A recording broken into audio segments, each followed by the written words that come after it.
안녕하세요. 책 읽어주는 여자 에셀 강미경입니다. 안희숙 사모님은 일제시대 신사참배를 거부하다가 6년간이나 옥살이를 하셨고요. 사형집행 불과 몇 시간 전에 조국의 해방 소식과 함께 기적적으로 추록하신 분입니다. 귀한 간증들을 담고 있는 책 낫고 싶어요 소개할게요. 내가 아는 한 자매는 옷을 멋지게 만들어 유행시키는 패션 디자이너다. 미국에 이민 와서 그 방면으로 성공한 은혜는 상당히 세련된 옷을 연구해 자신이 먼저 입어 선보이면 곧 유행이 되었기 때문에 많은 의류업체에서 초청 제안을 받고 있었다. 그러나 작지만 실속 있는 친구 회사에서 일하는 독실한 신자이기도 하다. 그녀는 과거 어떤 남자와 결혼을 전제로 교제했는데 그는 많은 여자들에게 인기가 있었고 성격도 진지하지 못해 관계를 끊었다. 가장 큰 문제는 신앙 문제였다. 오랫동안 기다리며 노력했지만 여전히 그의 관심은 세상 흥미거리로 가득했고 믿음은 너무도 흐리고 약해 더 이상 지켜볼 수 없었다. 사모님, 인간으로서 하나님 없는 생활 그게 뭡니까? 잘 먹고 잘 입고 잘 쓰는 게 전부라면 곧 피곤하게 될 거예요. 인생 권태기가 생길 게 뻔하지 않아요?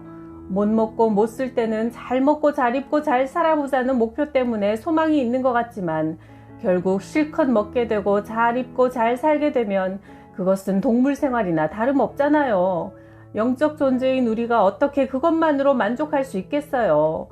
권태기가 와서 싸우고 미워하고 불행해질 것 아니겠어요?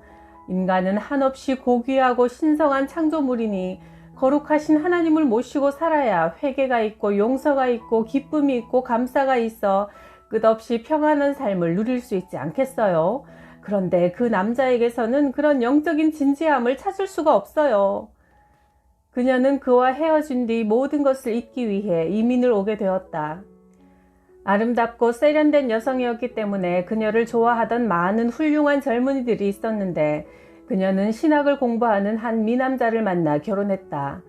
그런데 이 신학생은 약혼자가 있었는데 미국으로 유학 와서 은혜를 만난 뒤 약혼자가 있다는 것을 숨기고 그녀와 결혼을 한 것이다.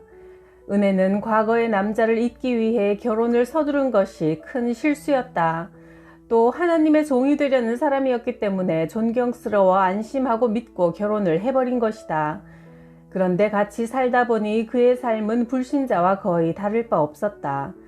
자기 중심적이고 인색하고 까다롭고 시기심이 강해 누구나 심하게 판단하고 저주하는 욕도 잘하고 약점을 잡아내는데 선수였다. 운전할 때도 백인이 빨리 가면 흰둥이 새끼, 흑인이 빨리 가면 껌둥이 새끼라고 부르면서 신앙인으로서 배운 사람으로서 할 수 없는 언어와 행동이 은혜를 실망과 후회의 도가니로 떨어뜨렸다. 어떻게 신학생이 이럴 수가 있나? 남편은 신학교를 졸업하자 목사 안수를 받고 미국 교회에서 부목사로 일하게 되었다. 목사가 되었으면 자기 자신을 위해서도 기도가 필요하고 또 교회와 양떼들을 위해 기도해야 할 터인데 이 사람은 식사 때조차도 기도하는 법이 없었다. 그가 유일하게 기도하는 경우는 교회에서나 다른 사람과 같이 식사할 때였는데 남들의 눈을 속이기 위해 기도하는 척 할 뿐이었다. 은혜는 왜 결혼을 서둘렀는지 분통이 터질 지경이었다. 더욱이 자기 월급은 얼마 받는다는 말도 없이 받는 대로 한국에 있는 자기 부모에게 붙여버렸다. 은혜는 본래 돈에 대해서는 몹시 너그럽고 후한 편이라 자신이 버는 돈을 은행에 넣어두고 남편이 자유롭게 쓰게 했는데 알고 보니 무척 많은 돈을 자기 집으로 매번 아무 말도 없이 붙이고 있었다. 나중에 알고 보니 시부모님은 그 돈으로 술 마시고 노름하느라 다 써버리고 있었다. 은혜의 마음은 날이 갈수록 분하고 결혼 생활의 앞날은 캄캄하기만 했다. 저런 사람이 하나님의 사랑을 전하는 목사라고? 사랑은 좁쌀만치도 없고 사랑이 뭔지도 모르는 그가 십자가의 사랑을 전한다고? 아, 무섭고 지긋지긋하다. 그녀는 보기만 해도 끔찍한 남편을 피하기 위해 회사에서 늦게까지 남아 일만 죽어라 했기 때문에 월급은 점점 많아지고 승진도 하고 사랑과 존경을 독차지했다. 사모님, 저는 돈만 벌기로 작정했어요. 내가 버는 것 주님께 아낌없이 드리고 내 마음속에 있는 예수님만 사랑하며 살기로 했어요. 그렇지만 남편을 위해서 기도해야지. 사모님, 그런 사람도 기도하면 변할 수 있을까요? 기도도 한계가 있지 않을까요? 신학을 공부하면서 진리를 배웠다는 목사라는 사람이 저토록 엉망진창인데 기도해도 안 될 거예요. 그건 은혜 생각이고 하나님 생각은 우리 인간의 생각과 달라요. 이런 일이 있은 지 8년 후 나는 뉴욕의 어느 한인교회에 초청받아 갔다가 우연히 은혜를 다시 만나게 되었다. 사모님, 꼭 드릴 말씀이 있어서 뉴저지에서 곧장 달려왔어요. 그래, 그 목사 남편 이야기를 듣고 싶은데 그 후 남편을 위해 기도했어요? 네, 기도를 하려니 기가 막혀서 주님, 저 꼴 좀 보세요. 저런 사람이 목사래요. 라고만 했는데 참 놀라운 일이 일어났어요. 그가 한 번은 수영을 하러 갔다 와서 자꾸 허리가 아프다더니 누워버렸어요. 척추 전문 의사에게 가서 진찰을 받으니 골수암이라는 거예요. 그는 만 6년을 꼬박 누워 살았답니다. 간호사를 집에 두고 저는 그를 돌보게 했지요. 그렇지만 약이라는 약을 다 구해 먹어도 낫지를 않고 더욱 심해져 쑤시고 아프고 조금만 움직여도 큰 통증이 와서 손, 발도 맘대로 움직이질 못하고 거의 죽은 거나 다름없었지요. 그런데 그가 마침내 회개를 하는 거예요. 눈에 눈물이 가득하고 그렇게 아픈데도 얼굴이 점점 부드러워지면서 하나님 아버지, 저는 죽어 마땅합니다. 이렇게 쑤시고 아픈 것이 마땅합니다. 내 죄가 얼마나 주님을 아프시게 했는지 이제 알았습니다. 아버지 마음을 제가 이렇게 쑤시고 아프게 했지요. 주님 하고 울면서 회개를 하더라고요. 그리고 평생 기도 안 하는 것을 채우기라도 하려는 듯 종일 누워서 기도만 해요. 38년 된 중풍병자가 그 죄값으로 38년이나 누워 있었지만 저를 제 죄값으로 그렇게 오래 누워있게 마시고 일어나게 해주소서. 그러면 예수님께서 중풍병자에게 하신 말씀대로 다시는 저도 죄짓지 않고 충성스러운 종이 되겠습니다. 하고 참여하는 기도를 하더라고요. 그래서 요즘은 제가 아주 기뻐졌어요. 그래요, 이내자매님. 주님은 남편을 일으키실 것이고 또 그만큼 연단시키시고 훈련해 놓으셨으니 이제 일어나서 목사가 되면 정말 목사 같은 참 목사, 훌륭한 목사가 될 거예요. 감사하고 기도하며 기다리세요. 지금까지 정말 잘 참아오셨어요. 참 고마워요. 세상 사람들의 죄도 다 무서운 것이지만 특히 성직을 가진 자들이 범하는 죄는 하나님께서 실로 엄하게 다루신다. 그러나 회개하고 하나님께 돌아올 때 38년 된 병자가 병을 고침받고 죄를 사함받은 기쁨, 새 인생을 누릴 수 있는 것이다. 일제시대 때 내가 노인으로 변장하고 평안도 삭주와 강계지방으로 피신해 다닐 때였다. 많지 않은 돈으로 떡을 사 먹고 다른 사람을 도와주고 하는 통에 돈이 똑 떨어졌다. 벽촌이라 전화나 교통시설이라는 것은 전혀 생각도 할 수 없어 그저 발길 닿는 대로 걸어만 다녔다. 나는 마지막 남은 돈을 세어보며 이번에 한 끼 얻어먹고 그 후에는 금식으로 들어간다 하고 각오했다. 나는 얼마 남지 않은 돈을 주먹에 꼭 쥐고 간절히 기도했다. 하나님, 이게 마지막입니다. 한 번만 더 음식을 사 먹으면 아무것도 남는 게 없습니다. 제 막막한 처지를 굽어 살펴주세요. 나는 정말 배가 고파 죽을 지경이 되어서야 밥을 사 먹겠다고 다짐하고 한없이 걷고 또 걸었다. 그런데 그날은 바람도 없었는데 저 앞쪽에서 종이 하나가 나불나불 움직이고 있는 게 보였다. 이런 벽촌에 웬 귀한 종이가 떨어져 있을까? 의아하게 생각하면서 그것을 집어드는 순간 나는 너무도 놀랐다. 그 종이는 빳빳한 10원짜리 새 지폐였기 때문이다. 그 당시에 10원은 지금 10만 원에 해당하는 큰 돈이었다. 아, 이런 벽촌 산골에 10원짜리 지폐라니. 그것은 도저히 있을 수 없는 일이었다. 왜냐하면 이런 데 사는 사람들은 10원은커녕 1원짜리도 모르는 사람들이 얼마든지 많았고 돈이라면 거의 다 동전이지 종이돈을 본 사람은 거의 없을 만큼 금보다 귀한 것이었기 때문이다. 이런 곳에 사는 누가 10원짜리를 가지고 있으며 또 설사 있다 해도 그토록 귀중한 지폐를 잃어버릴 정도로 무심할 수가 있는가. 이런 지폐를 한 장 가졌다면 만져보고 쓸어보며 애지중지 잘 간수했을 텐데. 나는 지폐를 손에 들고 하늘을 우러러보았다. 눈에 눈물이 고이더니 뺨으로 주르르 흘러내렸다. 하나님이 이 돈을 하늘에서 만들어 여기 떨어뜨린 거죠?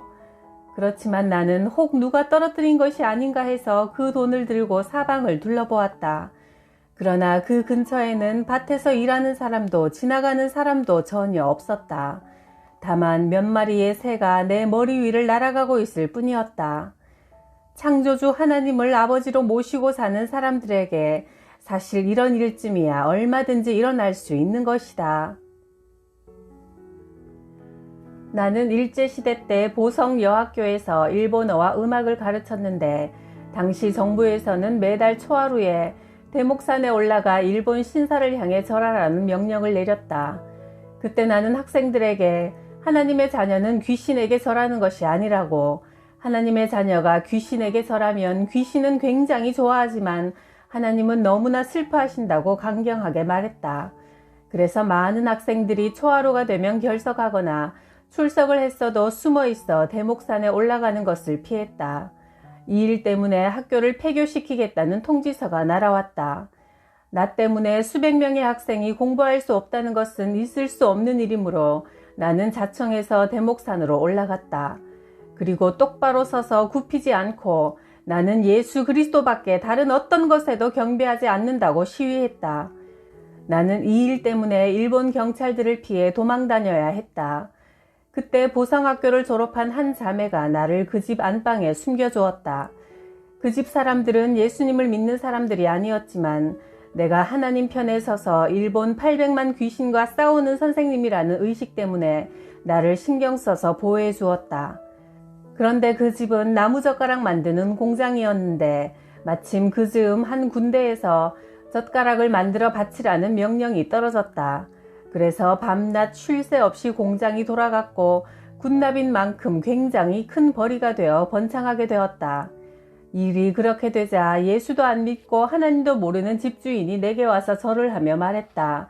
선생님은 정말 하나님이 함께 하시나 봅니다. 군대에서 젓가락을 군납하라고 하길래 믿을 수가 없어 도청에 찾아가 물어보고 또 물어보고 그러면서도 꿈인가 생신가 했는데 정말 우리 공장은 이제 큰 기업이 되어 일꾼도 10배나 늘었습니다. 우리로서는 꿈도 못 꿀 일이었는데 이건 기적입니다. 하나님이 선생님을 잘 대접하라고 이런 큰 일을 해주신 것 같습니다. 나는 지금 그의 말을 기억하면서 하나님이 나 같은 것에게도 위로와 힘, 싸울 용기를 주신 것을 잊지 못한다. 하나님은 과연 사람들이 어떻게 하는지 다 보시고 아시고 보상하시는 살아계신 분이었다. 반석 같은 하나님을 예수님 이름으로 굳게 모시고 정녕 그분을 의지하면 바람이 불고 태풍이 불더라도 건져주시고 도와주시니 우리에게 무슨 걱정이 있을 것인가. 하나님은 우리의 아버지시니. 나는 큰언니와 나이 차이가 많은데 큰언니는 내가 아주 어릴 때 시집을 가셨다. 형부는 공부도 많이 했고 재산도 넉넉한 집의 맏아들이었는데 모든 일에 너그럽고 겸손한 사람이었다. 또한 형부는 믿음의 집안에서 자라서 하나님도 잘 믿었다. 형부의 삼촌은 만주에 초대 자비량 선교사로 가셨다. 형부도 열심히 교회 다니며 교회 재정도 많이 도왔다. 그런 형부는 내 눈에 천사처럼 보였다. 그런데 그 집의 큰 며느리였던 우리 언니가 오랫도록 아기를 낳지 못하다가 딸을 낳았는데 아기가 한창 예쁘고 귀엽게 굴던 나이에 갑자기 홍역을 앓다가 죽고 말았다. 아이가 죽자 그 집 식구들은 교회 가는 것도 시큰둥해하고 하나님께 대한 열성도 약해졌다. 그 집에는 언니를 도와 일하는 과부가 있었다. 그런데 어느 날부턴가 형부는 이 과부에게 관심을 쏟기 시작하더니 결국 아들까지 낳게 되었다. 과부는 계속 아들 둘을 더 낳았다. 과부는 자만해지고 모든 식구의 사랑과 관심도 그 세 아들에게 쏟아졌다. 물론 그 집에는 하나님을 공경하는 신앙이 다 없어지고 주일에도 교회에 나가지 않게 되었다.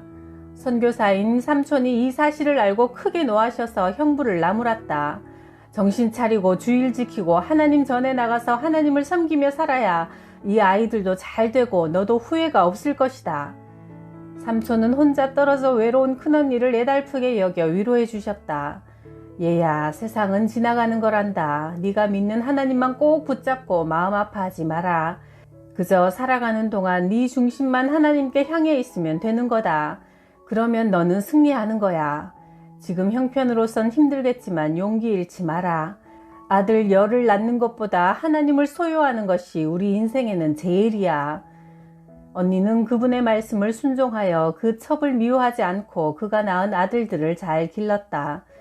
그러나 자기는 그 집에 있어봤자 유익이 되지 않을 뿐더러 남편의 변심에 견딜 수 없이 마음이 상하고 아파서 결국 언니는 친정에 돌아와 믿음이 깊어지고 행복과 기쁨을 찾게 되었다. 그러는 가운데 나는 일본의 신사참배를 거부하다 감옥에 갇히게 되었고, 언니는 죽음을 각오하고 지하교회에서 희생적으로 봉사했다. 해방 후 나는 초청을 받아 미국으로 건너갔고 3년 되는 해 6.25 전쟁이 일어났다. 전쟁이 일어난 그날 어머니와 언니는 예배를 드리고 있었는데 북한군이 들이닥쳐 총을 쏘았다.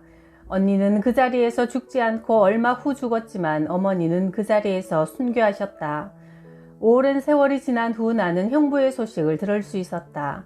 형부는 공산군에게 잡혀 노끈으로 묶인 채 3일 동안 끌려다니다가 총살을 당했다고 한다. 그의 죄명은 빈민의 착취자였다. 형부는 선교사 삼촌의 권면을 무시한 채 자기 눈에 더 좋아 보이는 길을 선택했지만 결국 애써 얻은 것은 물거품처럼 다 사라지고 비참한 죽음을 맞이해야만 했다. 새 아이를 낳고 하나님을 떠난 후 형부는 돈을 굉장히 사랑했다. 공장의 일꾼들을 심하게 착취했고 동네의 가난한 사람들이 도와달라고 애걸하면 모욕을 주어 쫓아보냈다. 또 세금을 적게 내기 위해 수단 부리는 일을 예사롭게 여기는 사람이 되었다고 언니는 가슴 아파했었다. 사람이 그렇게 변할 수 있을까? 자기 정욕과 이익을 따라 하나님을 저버린 후에 그는 참혹하고도 수치스럽게 인생을 마쳐야 했다. 하나님을 알았다가 버린 사람의 생애는 지옥, 바로 그것이었다. 우리가 이 땅에 사는 동안 할 수 있는 가장 중요한 선택은 예수님을 하나님이 보내신 구원자로 영접하는 일이다. 그리고 이 세상을 떠나는 그날까지 한 걸음 한 걸음 조심하며 하나님의 말씀을 따라 예수님 중심으로 살아가는 일이다. 이 책을 쓰는 목적은 여기에 있다. 너희는 하나님 아버지께 더욱더 순종하여 두렵고 떨리는 마음으로 자기의 구원을 이루어 나가라. 빌립보서 2장 12절 말씀. 내가 어렸을 때 평양 장대연 교회에 다녔는데 최영숙이라는 주일학교 선생님이 계셨다. 그분은 부모님 뜻으로 믿지 않는 집안으로 시집을 가야 했다. 시집은 우상을 섬기고 있어 매월 초하룻 날이면 제사를 지냈고 늘상 무당과 점쟁이들이 드나들었다. 최 선생님은 매달 초하루가 오기 전 금음날엔 다음 날이 오는 것이 몸서리 쳐지도록 싫어서 아궁이 옆에 앉아 밤새도록 울기만 했다.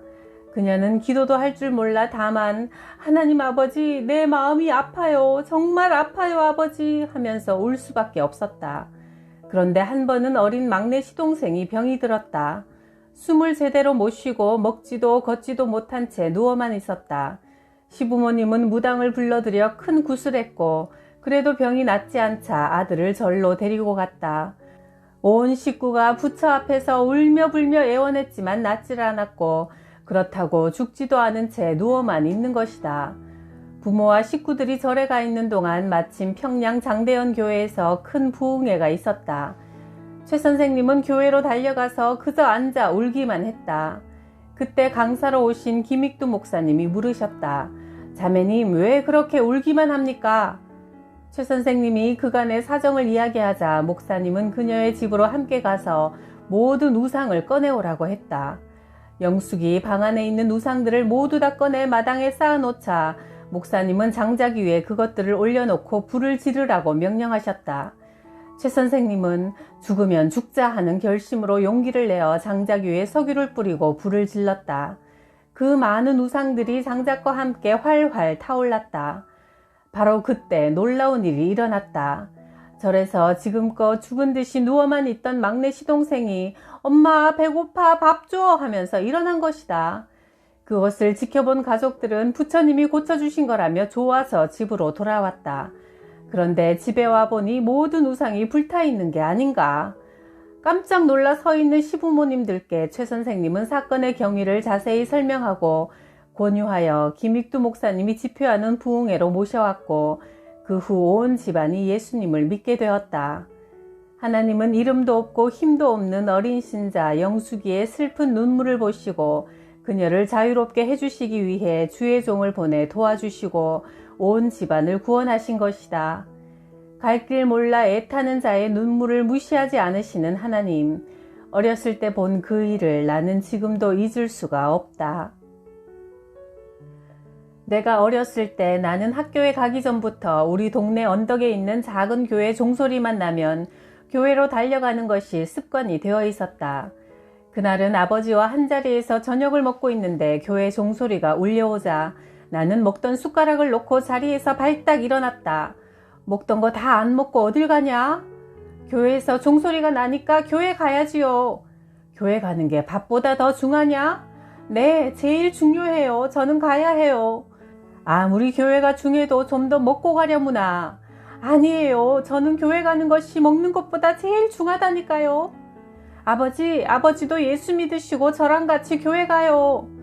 예, 교회는 가난한 사람들이 먹을 것도 입을 것도 없으니까 하나님 보고 주시오 하러 가는 거지. 우리야 갈 필요가 어디 있니? 먹을 거 많고 옷도 많고 큰 집에서 살면서 사고 싶은 거 다 살 수 있는데 그런데도 뭐 때문에 교회를 가야 해? 아버지가 아무리 부자라도 예수님을 모르시니까 저는 슬퍼요. 그리고 아버지가 불쌍해요. 하하하, 내가 불쌍해? 뭐 때문에? 나는 예수님 믿어서 자꾸 위로 올라가는데 아버지는 하나님을 모르니까 자꾸만 아래로 내려가고 죽으면 저 밑바닥 지옥에 가니까요. 이 말을 하는데 나는 눈물이 왈칵 쏟아져 나왔다. 내 그 말에 아버지는 웃음을 거두시고 한참 생각하시더니 말씀하셨다. 나는 예수도 교회도 다 모르고 또 알고 싶지도 않다만 밑으로 내려간다니 그건 웃을 일이 아닌데. 너는 자꾸 올라가고 나는 자꾸 내려간다고?